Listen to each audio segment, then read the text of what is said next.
हुजूर पाक सल्लल्लाहु तआला अलैहि वसल्लम ने फरमाया कि अगर मैं इस चांद को 2 टुकड़ों में तब्दील कर दूं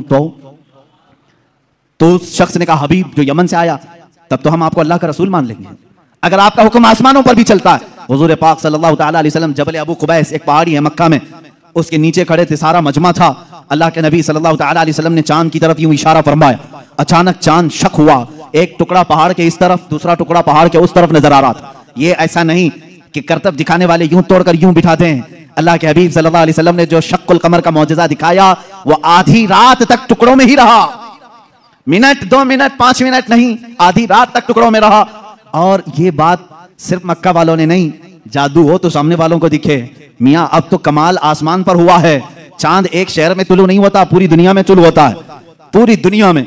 अब मैं आपको बताऊं चंद तारीखी बातें। हिंदुस्तान की सरजमीन पर भी चांद के टुकड़े होते हुए देखा था। राजा चिरमन, जो कासरगोड केरला के रहने वाले, आज भी उस राजा का फोर्ट मौजूद है। वहां से उसने चांद के 2 टुकड़े हुए देखा और उसने इस रात को नोट करके रख लिया कि फला फला रात चांद के 2 टुकड़े होते हुए मैंने देखा है।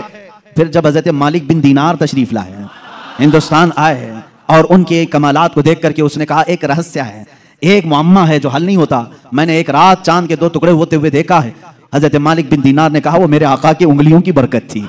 कहा वो कौन है, कहाँ रहते हैं? कहा वो मक्का मुकर्रमा में है। रसूल करीम सल्लल्लाहु तआला अलैहि वसल्लम के मुतालिक मालिक बिन दीनार ने जब बताया, उस राजा ने उसी वक्त सफर का इरादा किया और अपने कुछ साथियों के साथ सफर के लिए रवाना हुआ। मक्का मुकर्रमा पहुंचा भी और इस्लाम की दौलत से मुशर्रफ भी हुआ। जहां तक ये तारीख मिलती है, वापसी में दरमियानी रास्ते में उसका इंतकाल हुआ और मस्कत सलाला के करीब गालिबन जो ओमान में एक शहर है, वहां पर तदफीन भी अमल में आई। आज भी मज़ार मुबारक है। ये तारीख की वो सच्चाइयां मैं आपको बता रहा हूं। सिर्फ मक्का के काफिरों ने मौजज़े शक्कुल कमर नहीं देखा, हिंदुस्तान को भी फख्र है इस बात पर कि हमारे दरमियान से भी, अगरचे वो कुफ्रिस्तान में रहने वाला राजा, लेकिन बाद में इस्लाम में आकर के उसने हम सबका कफारा अदा किया है। मौजज़े शक्कुल कमर को देखा भी और इनकार नहीं किया। इससे ये मालूम होना चाहिए हिंदुस्तानी वो हो जो मेरे आका के मौजज़ों को देखे तो इनकार ना करे, बल्कि ईमान लेकर के आए और सहाबा के नक्शे कदम पर चले। यह हकीकी हिंदी होने की दलील भी है। जो हिंदुस्तानी मुसलमान है वो हुजूर के इल्म गैब का इनकार ना करे। सहाबा ने इनकार नहीं किया था।